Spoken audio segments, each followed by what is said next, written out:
Eh bien, bonjour à tous et à toutes. Je suis content de vous retrouver aujourd'hui à quelques jours de l'ouverture du Carnassier, 27 avril pour certains, 1er mai pour d'autres.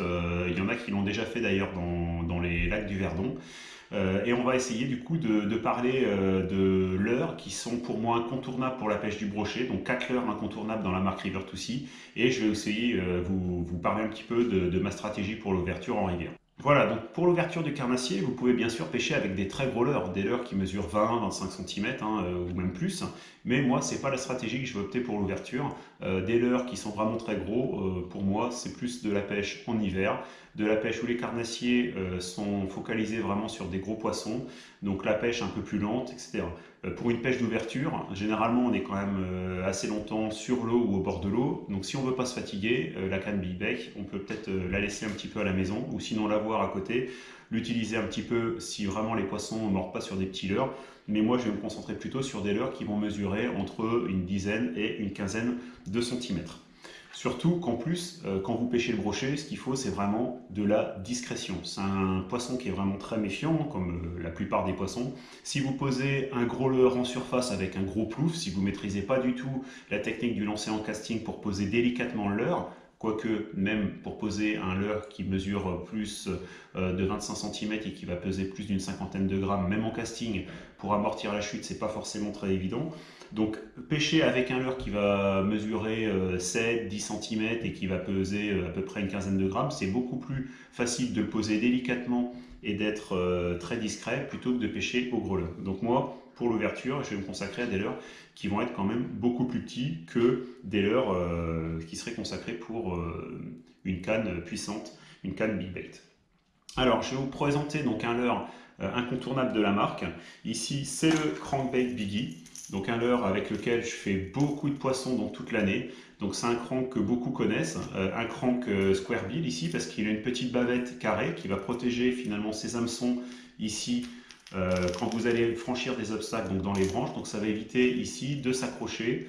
Et puis c'est un leurre donc qui a une action, donc un crank, donc une action vibrante et qui va se ramener en linéaire. Voilà, donc pas besoin de faire de twitch. Ici, un crankbait, il faut faire une récupération linéaire, lancer, ramener. Et puis ce crank fonctionne très bien. Il a une sonorité ici qui est plutôt grave.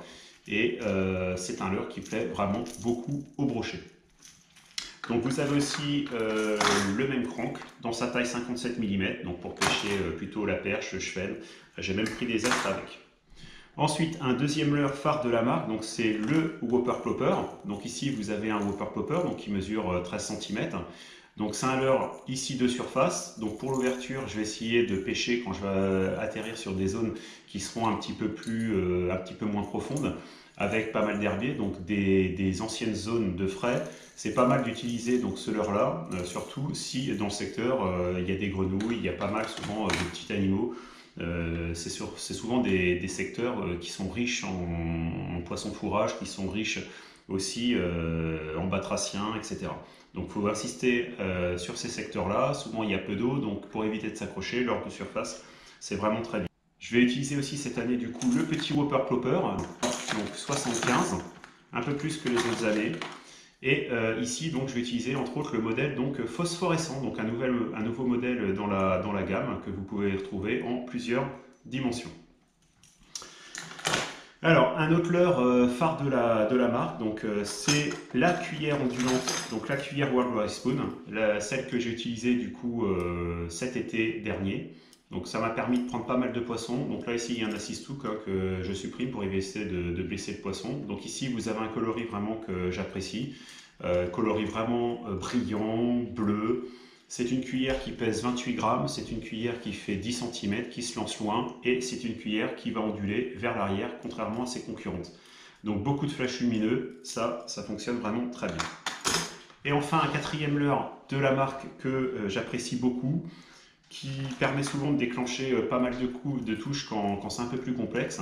Donc c'est le S-Weather. Alors ici vous avez un leurre qui mesure 16,8 cm. Je ne vais pas forcément utiliser celui-là pour l'ouverture, je vais utiliser un modèle qui sera plus petit.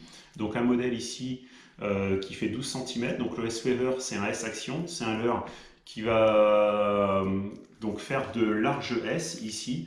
Vous n'hésitez pas à le twitcher, il va montrer ses flancs et souvent c'est ça qui provoque les attaques. Donc vous avez différents coloris dans la gamme. Voilà, donc un petit leurre ici que j'adore utiliser, c'est un leurre de subsurface qui va pêcher à 40 cm maximum juste en dessous de l'eau. Alors, ma stratégie pour l'ouverture, généralement, elle est assez simple. Je commence toujours par pêcher déjà au crankbait, donc au crank, pour voir si les poissons sont réactifs aux billes. Si les poissons ne sont pas réactifs aux billes, généralement, j'essaye de passer aux palettes, donc soit cuillère ondulante, soit ici spinnerbait, donc pour voir s'ils sont sensibles à ces vibrations et surtout aux flashs lumineux. Ensuite, si vraiment flash lumineux et sonorité, ça ne fait pas déclencher les touches, et bien souvent, je vais passer donc soit à des swingbaits, ou sinon je vais plutôt essayer d'affiner la technique avec des leurres souples. Voilà. Bon, je vous souhaite une bonne ouverture à tous, on croise les doigts, et puis on se donne rendez-vous pour la première journée d'ouverture. Allez, ciao!